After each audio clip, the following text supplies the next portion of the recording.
Willow Creek Springs presents Healthy Living with your host, Joe Grumbine.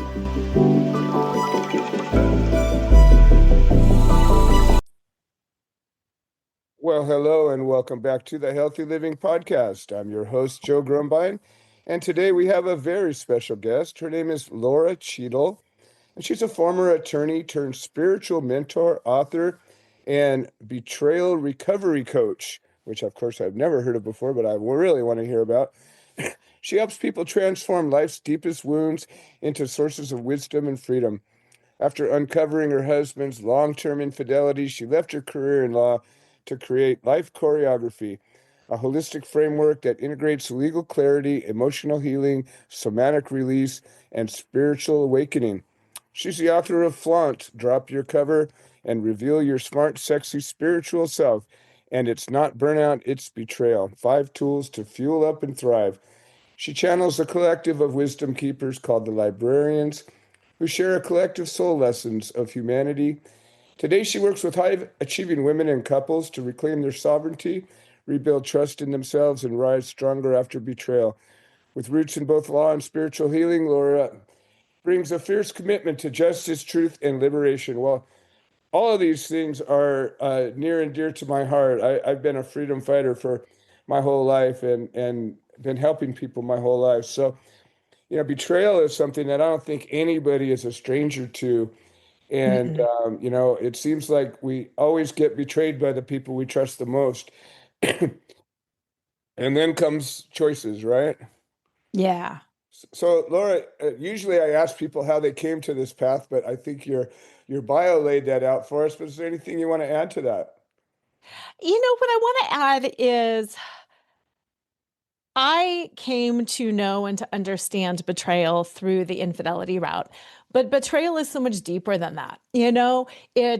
It's can be feel like our body is betraying us when we age, when we get sick. Oh, yeah. Just by not getting promoted in our career, it can feel like a Doing without right betrayal. now. Yeah, exactly. Like politically, we feel like it's a betrayal. COVID felt like a huge Oh, betrayal. yeah. Yeah, like there are so many different ways we feel betrayed. And having the gift of infidelity really taught me how to understand betrayal at such a soul level.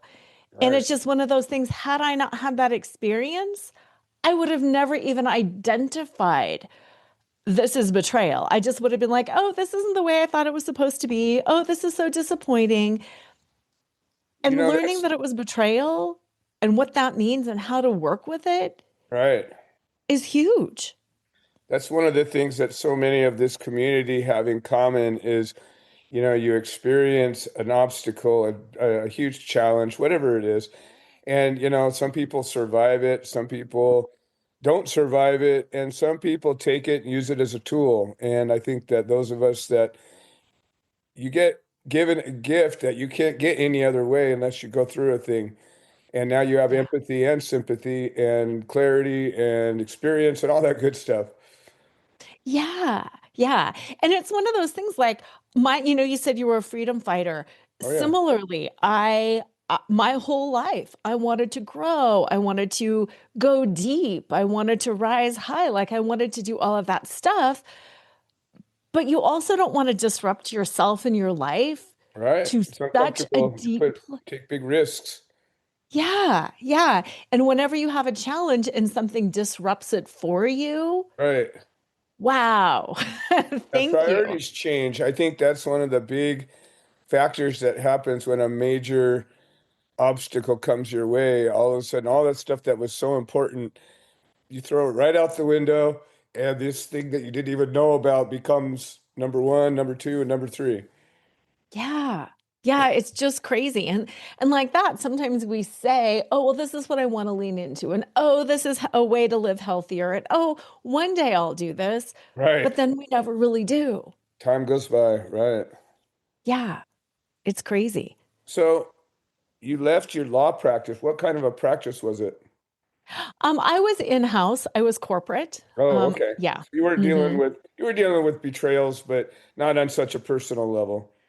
Exactly, Yeah. exactly. When I first graduated from law school, I did some family law, and I Okay. also worked as a guardian ad litem, which is a court-appointed attorney who represents the best interest of children. Hmm. And that's some deep Yeah. emotional stuff. I spent some time in family court with my activism stuff, and whew, there's some heavy Yeah. stuff going on in there.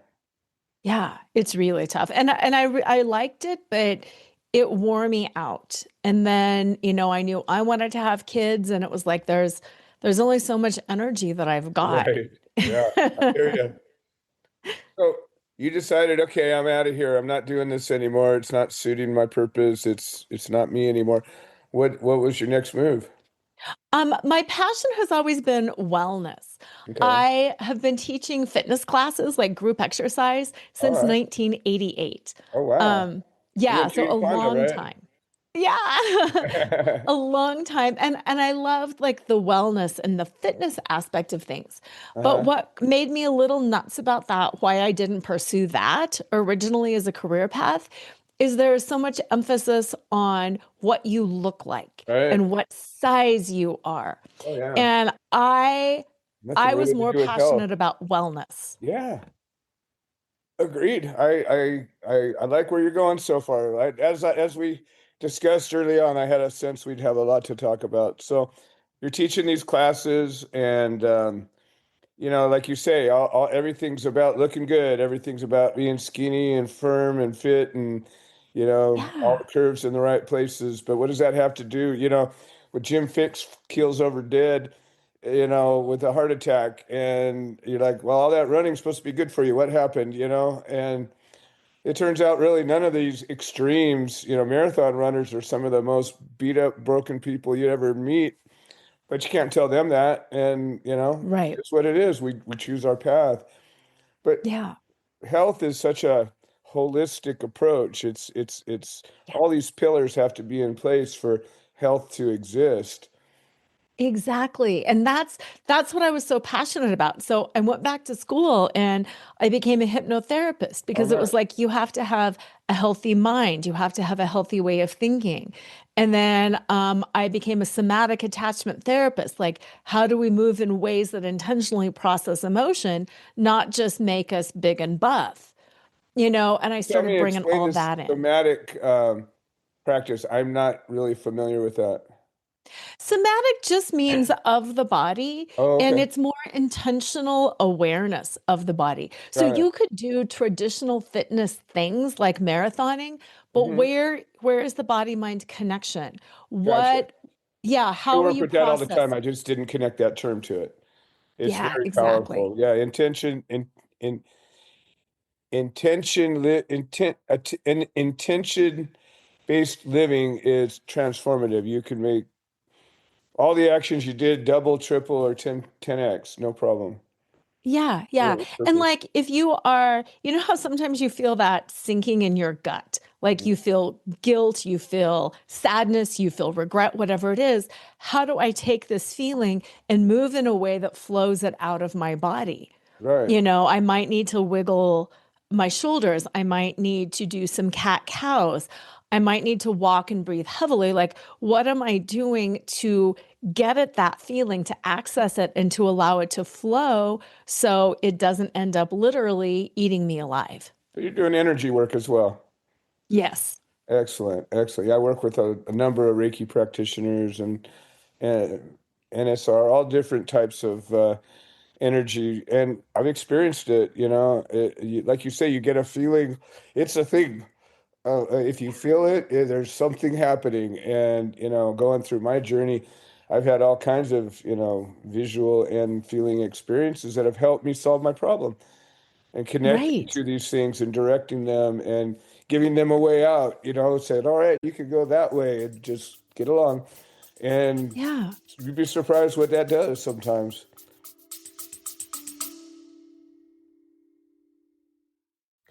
Hi, this is Joe Grumbine, and I wanted to share an update. The platform that hosts this podcast has made some changes to the subscriber settings, and we have a number of subscriber only episodes that we offer to the supporters. And for a minimum of $3 a month, we can get you signed up. And if you're already signed up and you're having some kind of trouble locating these episodes in the other platforms, I would say maybe the best answer is to unsubscribe and then resubscribe. I'm sorry for the hassle. I don't have any way to make a change, but I'm very grateful for all the support. Thank you. Yeah, absolutely. And then just that awareness, like, what is this feeling telling me? Right. If I have an obsessive thought, why do I have it? What am I Right. missing? Oh, huge. Yeah, I think we go through life, half numb and blind. We're not paying attention except for to the little thing blipping in our ear. And then you just stumble in your way around. So, mindful, it's a big thing, mindfulness, but it's really like just pay attention, son. Yeah. I mean, be aware of what you're doing, be aware of what you're seeing, feeling, and you start living a life again. It's a whole different thing. Yeah. And get curious about it. Yeah. So often we think we have the answer like, oh, this is just a little bit of knee pain, or, oh, I'm just stressed about whatever. Well, ask yourself, sit quietly, dig deeper. What is really going on in there? Yeah. Yeah, I think that's powerful. A lot of the guests that come into this show, we talk about root causes of things. We actually want to get well, not just cover up a symptom. Standard of care, Western medicine is all about, alleviating these symptoms but then you end up on a cocktail of drugs that everything's alleviating the next thing, but leaving another thing behind, and you don't ever get to the root cause. And Yeah. so I'm kind of curious about hypnosis. I mean, we all know about hypnosis and the mentalist things and all that stuff but I've witnessed a little bit of hypnosis, and I believe that you can unlock virtually anything if you are able to really tap it. So what's been your experience with that? Yeah, it's incredibly powerful. First of all, hypnosis is just a brainwave state. We all go in and out of it. So, yeah, Right. there's nothing, it just shows how mystical and magical and powerful we Exactly. are. Yes. You 100%. know? Yeah. It's all And right here, and wherever else it lives, it's we have it all the tools, all the abilities to fix or break anything we want, and yeah, just tapping yeah. into it. And hypnosis basically moves the conscious mind out of the way. So Okay. we have full access to that subconscious or unconscious. So all of the things that we have been programmed to believe about ourselves can be removed. If you believe you're bad at math, if you believe you're going to die of high blood pressure and a heart attack because Oh yeah. everybody in your family did, You if you just build it. believe you're limited, we Right. get those beliefs out of the way and set that subconscious mind free. I tell people all the time, it's like, what are you thinking about? Because that's what you're making happen. If you're complaining all the time, well, of course you have these complaints. You're blowing air into them all day long. If you think about what you're trying to accomplish, you're probably getting closer to that every day. If Yeah, you're thinking about being grateful, you probably have more to be grateful for. I mean, it's just like we're creating. I tell people, and look around and look at anything that man ever built, created in any way, shape, or form. It all started as a thought, every bit of yeah, it. So tell me what yeah. you can't create, right? Exactly. And we tend to recycle the same few thoughts. Oh yeah, And then we think things are the way that they are. So then they become the way that they are. exactly. That old monkey brain. Yeah. So I know I want to get through a lot here as this initial interview. I'm curious about your life choreography program. Tell me about that. Yeah. I said I grew up doing fitness. I grew up dancing. Mm-hmm. And the analogy that I like to use is our life, the one life we have, is like a dance routine. You get one shot at it. There's a beginning, there's a middle, there's an end. Right? Hopefully, there's some form or structure to it. Sure. When something goes wrong, how are you going to re-choreograph? Are you just going to sit down and stop? Are Right. you going to just like plow through with the same choreography that Or keep doing the society thing that told didn't you to work. do? Do it harder. Yeah. Yeah, yeah. Or how can you improv in the moment? How can Right. you have intention for the end point, but Okay. also improv along the way?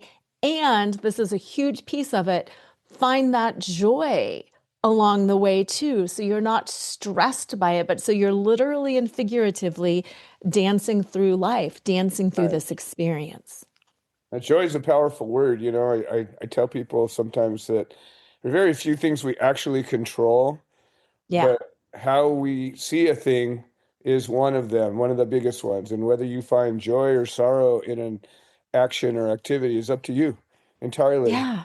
And I've been in difficult situations and found a way to laugh and smile. And plenty of people find themselves in good situations and find a way to be miserable. And Yeah. so I think that's really important because that's truly the the thing we control the easiest and most completely. And nobody else can Yeah. control for us. Nobody can make you feel joy and nobody can make you feel sorrow. No, exactly. And time passes regardless. Right, I had my horrific infidelity journey. And right, it's not like, yay, I'm going to be right. joyful and make the best. It's not And like this I'm will faking pass. it, but Yeah, it's like I have to go through this recovery journey. We right, have to figure these things out. I have to do all of these.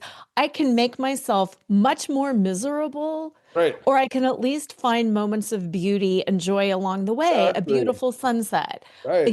my cat. Like I can find those pockets of joy throughout a journey that is really darn miserable. Absolutely. 100%. And I couldn't agree with you more. And then it comes down to where you're spending your time thinking. You're Yes. remembering something. You're remembering the misery or you're remembering that sunrise, I'd rather choose the sunrise when I get the thought about it. Nobody wants to Mhm. remember being miserable. Yeah.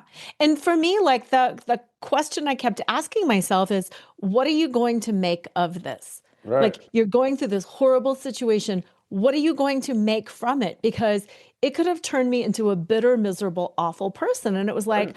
that's not what I choose. I'm going to choose to learn because of this. I'm going to choose to find joy. I'm Yeah. going to choose to help others. I'm going to choose all of these different things because I'm not a victim. I was victimized, Right. but I'm not a victim. Exactly. 100%. Yeah, we get taken for granted for. We get blindsided. We get hornswoggled, whatever the word you want to come up with. But then it comes down to, okay, no, now what? And it's that Yeah. now what that just determines your outcome, not the action that happened. I mean, I've had some horrible things happen in my life that could have turned me into a really bitter, angry, miserable person. And each time I had to decide, okay, well, is this going to ruin you or are you going to figure it out, forgive and move on, or make a correction? And you make your choice. Yeah. Yeah. And really, whatever you choose is fine. I Sure. just think being aware, like if I choose to be miserable, sometimes I want to wallow in Right. that and I can Yeah. make that Nobody choice. can take that from you. Yeah, agree. Yeah. Yeah. But I'm all then about at some freedom. Yeah. point, yeah, I'm going to choose I differently. may not want to hang out with you, but that's okay. Exactly. So this life choreography program, how does it take life? Like, is it a class? Is it a software? Is it a book? Or what? How does it work out? It's a little bit of both. Okay, How it works is I work with people for 6 months because okay, change takes place in the moment. got it. Change doesn't just take place because I read a book. Uh-huh. It takes place along the way. And It's a what I do is consulting I meet service, with kind of. people once a month and we set Okay, those big steps forward. Like, what do you need? What do you need? What do you need? And then give people 24/7 access to me through the okay, Voxer app. nice. And I hold them accountable along the way, and they talk to me along the way. So if they're trying to change the way they're thinking, I ask them to send me a Vox. A Vox is like a walkie-talkie app. So it'll Okay, be like, I'm doing this again, Laura, but then they're marking it. Okay. Once you mark it, then you become aware of that behavior. right, right. So now I start Not changing doing it. it blindly. Yeah, good. I like that. Hmm. So, Yeah. when did you start that program? Oh my goodness, when did I start this? About 2017 or 2018. So it's Okay. been a while. So pre-COVID. Hmm. So Yes, I'll definitely bet through pre-COVID. COVID it probably blossomed quite a bit because everybody Yeah. was having every kind of problem during those years. Oh, exactly. Exactly. That was a tough time. Yeah, yeah. So with this program, like, I mean, obviously you're one person, you can deal with so many people. And I know that, this type of a program is not particularly scalable because it requires you. It's And high touch. so you have Yeah. to decide, clients you're going to take and scheduling. So how many clients do you generally manage? I try to keep a small caseload for that reason Yeah. because we're really intimately involved. We're Right. really connected. I'm moving people forward. Yeah. Quality over And quantity. Yeah. yeah, exactly. And it is high touch and it is bespoke. Mhm. So I do keep it small. And as far as numbers, it depends because I have other things going on as well. Sure. So, Sure. during busy times, I'll take less people, do Right. during more times. And in 2026, I'm going to start a certification Oh, program where nice. I can certify other coaches to do it Oh, as I love well. it. That's generally the progression, right? You, Yeah. you learn a thing, you teach a thing, and then you figure out that it's worth teaching somebody else how to teach it. Yeah, I absolutely. love it. I love Absolutely. it. That's fantastic.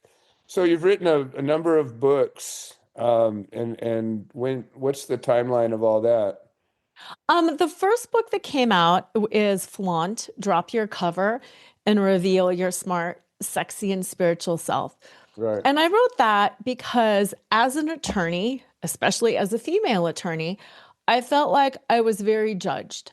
I had to show up a certain way. My voice had to be a certain way. I couldn't look too pretty, but Hmm. I also couldn't look not put together. There was Right. all this judgment. You know what I mean? It was either I was Especially too in that much or I world. was not. Yeah. Yeah. And it was like, I am more than this. And I Hmm. have always been very spiritual and I channel. And people are like, well, you can't be an attorney and channel. Well, actually, I can. And I am. Might even help you. Yeah. Yeah. So it was on really how can we be multidimensional beings? How can we own our power in all areas? How can we show all facets of who we are and everything that we do in service really of setting the whole world free to be who they are as well? Nice. Nice. And did you self-publish this or I mean, publishing books is so different nowadays than it was in the It is. past. It was traditionally published. Nice. Good job. I had a literary agent. The Wow. literary agent sells it to different publishing Right. companies, and New World Library bought it and published it. Nice. Nice. Good job. That's impressive. I like that. Yeah. And the next book. Yeah, my second book is It's Not Burnout, It's Hmm. Betrayal, 5 Tools to Fuel Up and Thrive. And when you were talking earlier about getting to the root cause, Yeah. that's what this book really does, is it Okay. helps people understand how to get to the root cause. Because I don't know if you've heard, but like the word burnout, everybody talks about it. Oh, I'm so burned Sure. out. I'm really burned Right. out. We're burned out. And that's what this book is about. But are you really? Right. Is it really You just burnout? bored or you just, you lose your Yeah. inspiration or, we blame burnout for things that really it doesn't deserve. Like when you're burned out, your body's usually falling apart. And that's you have physical signs of a true burnout. You have some kind Yeah. of breakdown and you lose control in some way.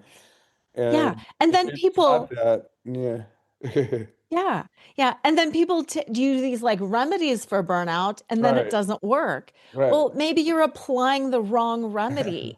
right. So yeah, is it burnout? Is it exhaustion? Is Mhm. it boredom? Is it Right. let's figure it out and then apply the correct remedy? Okay.